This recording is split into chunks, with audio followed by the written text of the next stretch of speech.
Air, right? So hands in the air, wave them around like you just don't care, and scream like a 5-year-old.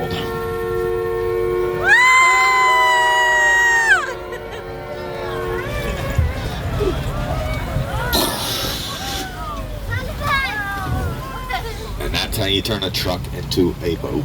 By the way, do not do that with your personal vehicle. This is as far as you'll get. So, do you guys want to see some strange people around here?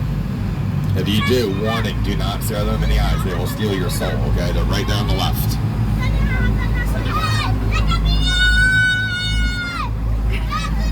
Alright, let's go show of hands really quick. Who would not swim in this river? Raise your hand if you would not swim in the river. Somebody give me a reason. Why not? Dirty, that's the one I was looking for right there. Everybody always says that. They're like, oh, this river's really dirty. It's not, though. Believe it or not, this is the cleanest urban river in the United States. Now, don't get me wrong, it used to be very filthy. There's companies on both sides of the river dumping their chemicals in it, polluting the river so bad, in fact, that it killed off all the fish in the water. So with that happening, the birds weren't even around the river at one point. But birds are back around the river, so that's a sign that the water has cleaned up. Some of the birds we can potentially see out here are Canada geese, double-crested cormorants. That's a diving fowl. We can see mallard ducks from time to time, although they will get right out of our way. They're like, whoa, that duck is huge. And sometimes we even see a bird called a sky rat. Have you guys ever heard of a sky rat? Also known as pigeons and seagulls. I call them rats with wings. So with the birds being back around, that's a sign that we know the river has cleaned up. Now there is another way we know though.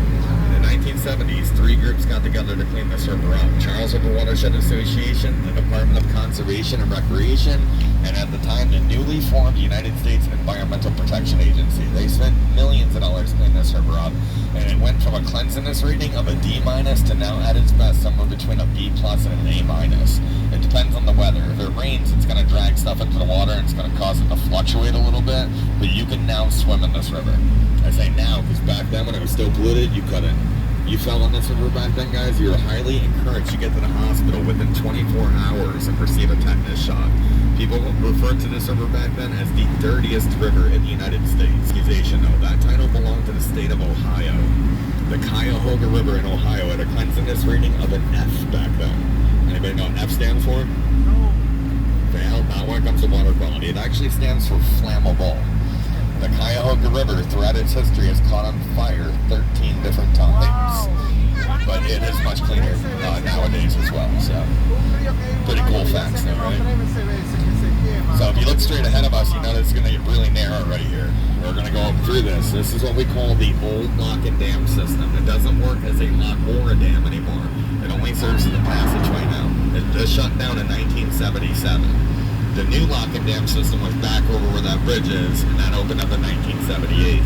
The same year, a storm hit called the Great Blizzard of 1978. Anybody remember the storm? I wasn't around yet either, but I do know the story to it. It dropped over 3.5 feet of snow in less than 3 days. Came with it was hurricane-forced winds and a 15-foot tidal surge. The new lock and dam system is complete.